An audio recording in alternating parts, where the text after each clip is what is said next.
that you could come here and race a motorcycle. The Isle of Man TT is like a religion. It's the oldest motorcycle race in the world. You can stand on the footpath and you could literally reach out and touch the riders going past at close to 200 miles an hour.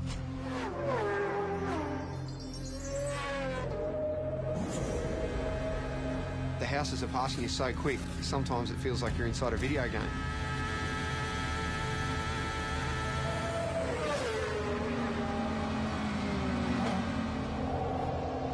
It's frightening. It's damn dangerous and it stresses me out.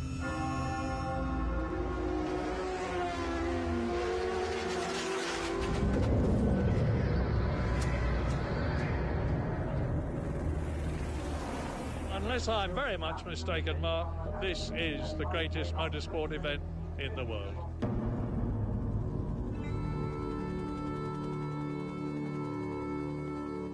Between Ireland and Britain in the Irish Sea sits the Isle of Man. A sleepy tax haven for most of the year.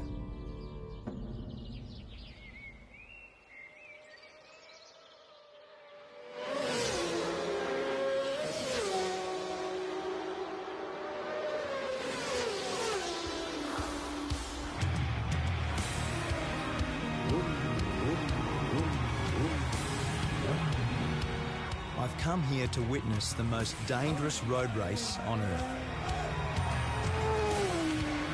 It's about 200 kilometres an hour, straight at the front here, absolute lunacy. I want to find out what drives these riders to test themselves and their machines in a brutal event called the TT, the Tourist Trophy. There's a lot to get right and a lot that can go wrong, so it is part sprint race, part endurance race, and it's a time trial, so it's so unique. Peter Brock used to say that great racetracks have got consequences. The Isle of Man TT is the ultimate road course.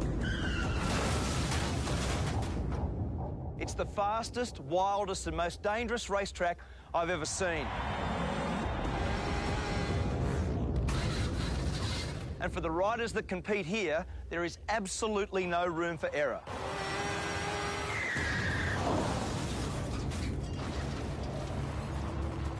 In its 104 years, 234 riders have died.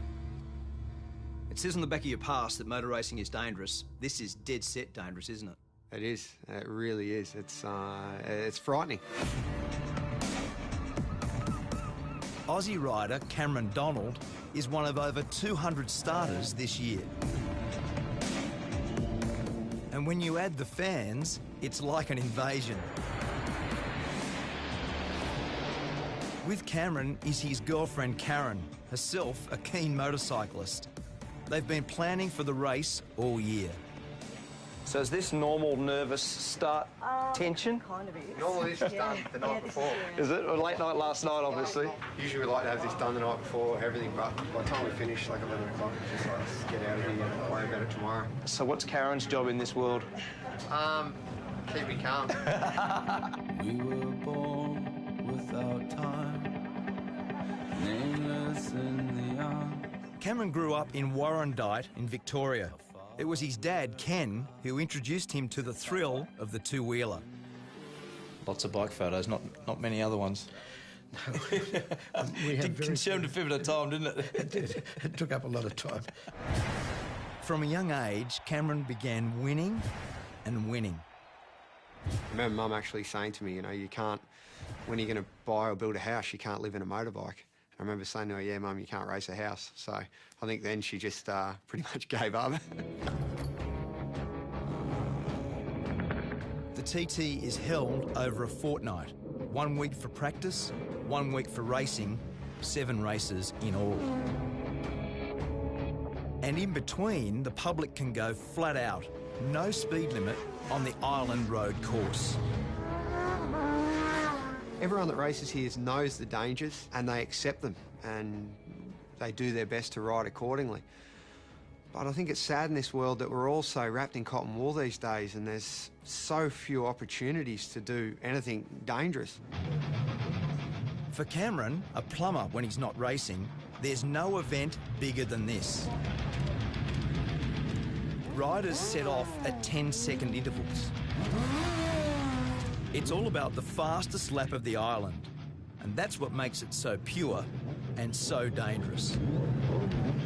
You sit on the start line, you're looking down that first hill, and because it's not a mass start, you're sitting there getting waved off one at a time. The pressure on you, everyone's looking at you, and it's a rush I've never had out of any other race.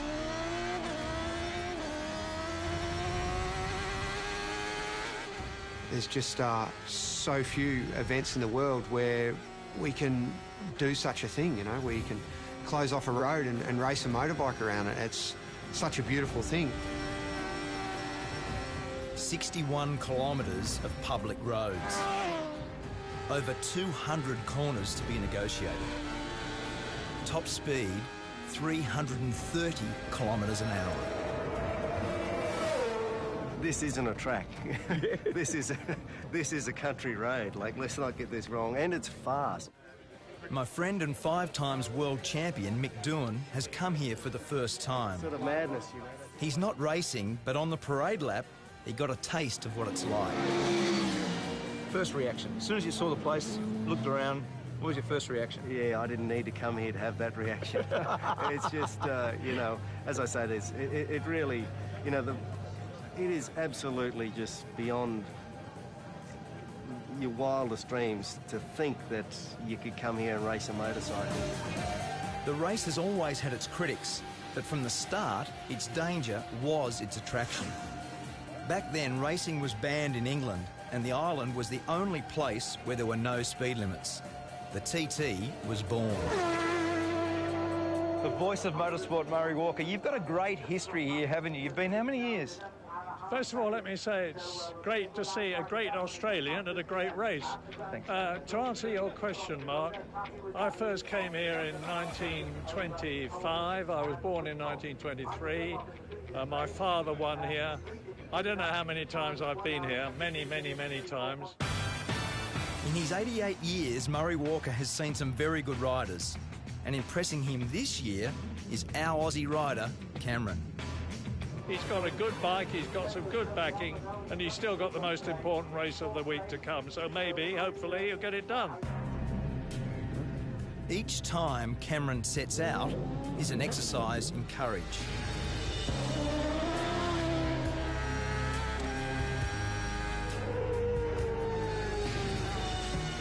Each lap is an anxious one for Karen, who gets radio updates on his progress.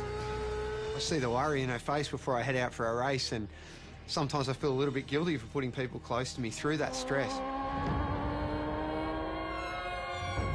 In the week I was there, 7 people lost their lives. 3 riders and 4 members of the public. ACU Events Limited regret to announce the death of Derek Bryan. I've lost a couple of friends in my years racing at the Isle of Man, and I do think of them in the corners that they've fallen in, and where Dobbsy crashed is one of the most intense corners on the track. Dobbsy, Paul Dobbs, died in the TT last year. He lost his life to the sport that he loves, like, so. Just one of them, mate. Paul was buried on the island, leaving behind his wife and 2 daughters. So what did you love about him? God, everything. Racing. Bridget is Paul's wife. A year on, she's brought the girls back to remember their dad at the race he loved. You know it's risky, of course you do. I mean, you know, everyone loves those photos of riders' heads this far from a stone wall. You know, obviously, the reason you love those photos is you think, oh my God, it's so close, you know? That's, it's, you know, other people have said that you only really know that you're alive when you're almost not.